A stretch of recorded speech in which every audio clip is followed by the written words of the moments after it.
मैं EPS 95 के बुजुर्गों से माफ़ी मांगूंगा।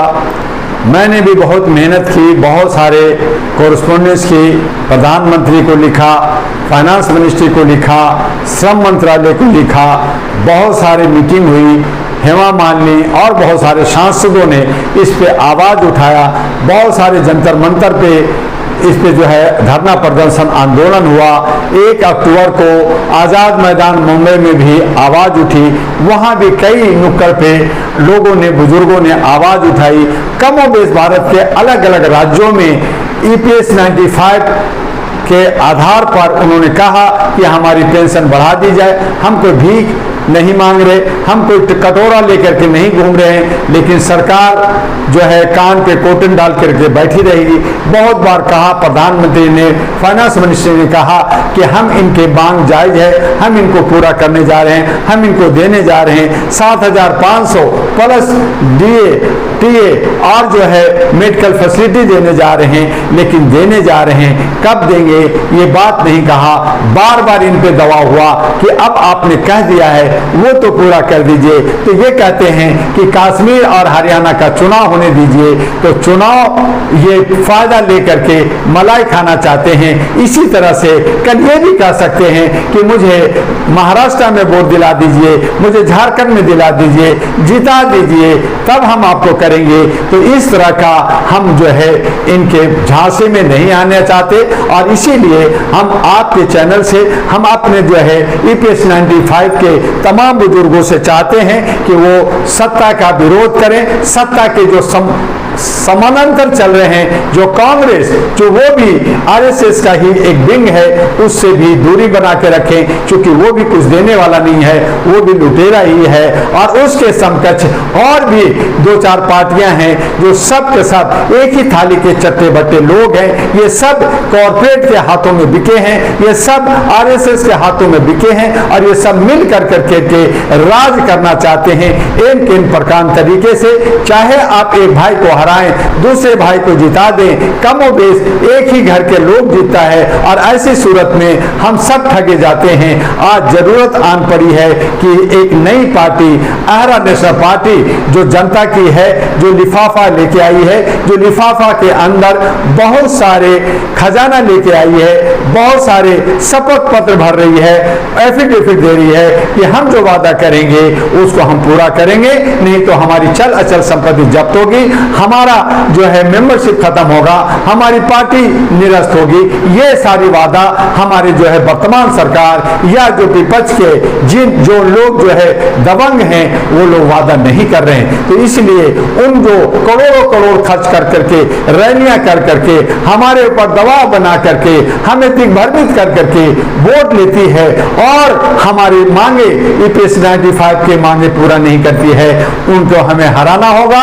और अपनी सरकार बना करके अपने बुजुर्गों का, अपने बच्चों का, अपने महिलाओं के उनके हक अधिकार, उनकी समानता का अधिकार, उनकी जो है सामाजिक भागीदारी, हिस्सेदारी, उन तमाम चीजों का सही तरीके से अगर हम उसको इक्वलिटी जो हमारा संविधान कहता है, आर्टिकल 14 कहता है, अगर हम उसका पालन कर दें, हम अपने प्रेमबल और अपना मौलिक अधिकार को ही पूरा कर दें, तो बाकी पूरी संविधान की जरूरत नहीं है। हालांकि बहुत सारे ऐसी है जो हमारे दलित शोषित OBC के लिए 340, 341 और अन्य धाराएं हैं जो पूरी होनी चाहिए। लेकिन सवाल यहाँ है कि EPS 95 जो हमारे बुजुर्ग जो मर रहे हैं, खप रहे हैं, बार बार रो रहे हैं, सड़क पे आ रहे हैं, बीमार हैं, ऐसे लोगों का हाय और बददुआ जो है वर्तमान सरकार न ले और उनकी मांगों को पूरा करें।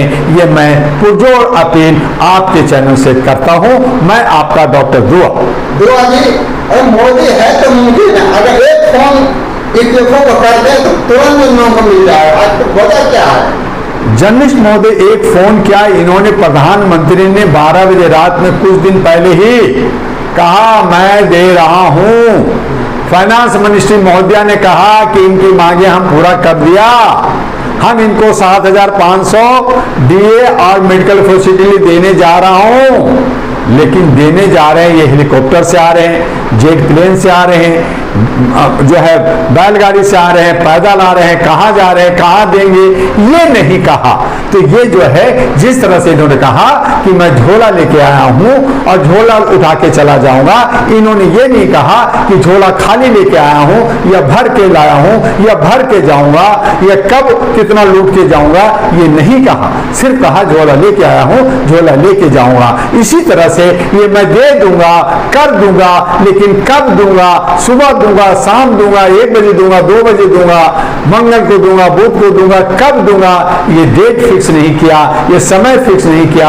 और इस तरह से ये जुमलाबाजी करते हैं, हमें धोखा देते हैं, हमारे बुजुर्गों को धोखा दे रहे हैं, बुजुर्गों के हाय और बदुआएं ले रहे हैं। दुआ का तो बदुआ तो लग ही रहा है। तो ऐसी सूरत में हमने कहा कि हम भी हार गए हैं, हम भी थक गए हैं, लेकिन फिर भी हम पूरी ताकत और जोश के साथ हम जो है EPS 95 के बुजुर्गों के साथ खड़े हैं, तन मन धन से खड़े हैं, उनके सब आंदोलन में हम खड़े हैं। हमने लगातार सरकार पे दबाव बना रखा है, सरकार सुन नहीं रही है, कान में कोटन डाल रखी है। इसी को निरंकुश सरकार कहते हैं, इसी को हिटलरगिरी, इसी को तानाशाह, इसी को जो है बाकी जो है हम कहते हैं। तो इस तरह से ये सरकार चल रही है और सरकार जो है हमारी जनता को, हमारे बुजुर्गों को, हमारे बच्चों को, हमारे महिलाओं को, सबको बेवकूफ बना करके, वोट बैंक बना करके सिर्फ सत्ता, सिर्फ खुशी की खेल कर रही है। जनता जो है समझती नहीं है, जनता जो है भोली है,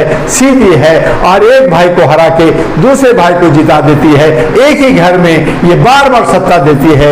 इसलिए मेरा अपील है कि इन तमाम भाइयों को, जो कॉर्पोरेट की पार्टियां हैं, जो है RSS की पार्टियां हैं, जो देश को लूटने में लगी है, देश को बर्बाद करने में लगी है, इन तमाम पार्टियों को एक बार एक भी वोट मत दो, इनको चीट कर दो, इनको गिरा दो और अहरा नेशनल पार्टी को लाओ। इनके करोड़ों अरबों रुपया जो लूटा है उसका लूट करके हम जनता में बांटेंगे।